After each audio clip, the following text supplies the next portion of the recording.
Straight Gauss's law and इलेक्ट्रोस्टैट्स, मैं मुंह ज़बानी बोल देता हूँ. स्टेट्स दैट फ्लक्स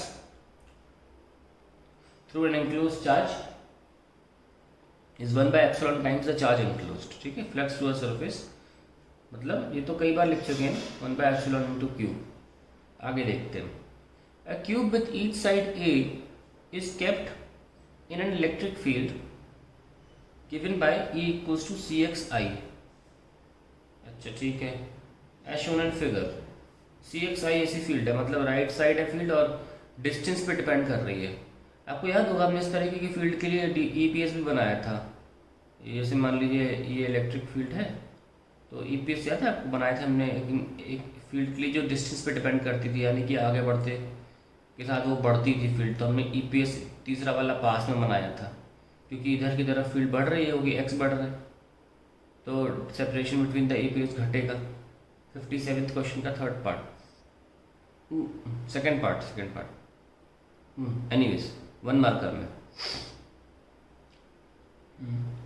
फिर क्या बोला है, where c is the positive dimension constant, find out electric flux through the cube. Electric flux through the cube.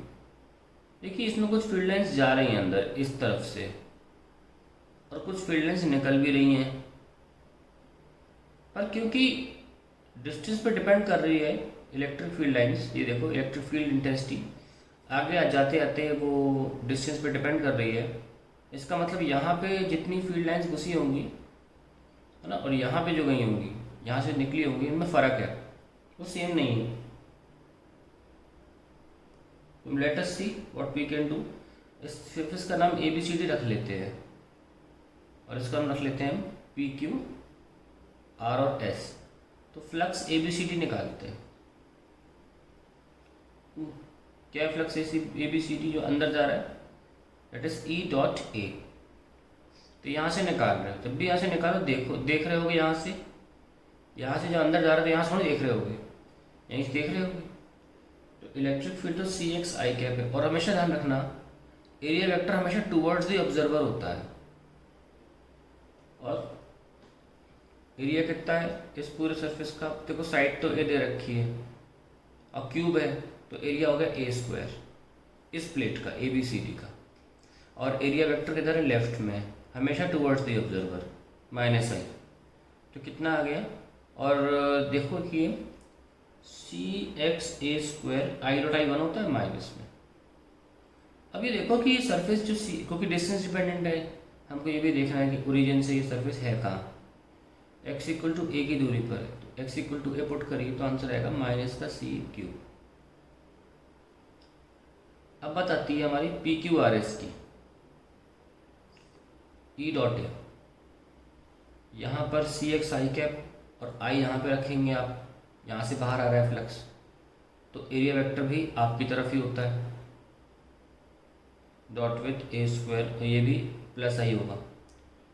यहाँ पर x की वैल्यू देखो कितनी, 2a है, तो C2a i cap dot A² i cap कितना हो गया, 2ca³ i कैप. ये हो गया. तो अब फ्लक्स नेट कितना होगा, -ca³ plus 2ca³, that is +ca³. क्या किया हमने, फ्लक्स इन और फ्लक्स आउट सब सॉल्व किया, तो नेट फ्लक्स कितना आया, प्लस का ca³. That is the first answer. अगला पार्ट क्या पूछ रहे, the net charge inside the cube. Net charge निकालना है तो हम जानते हैं flux is equals to Q by epsilon होगा.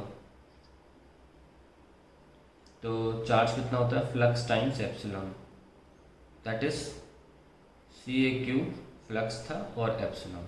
तो that is the net charge inside the cube. That is the end of the question.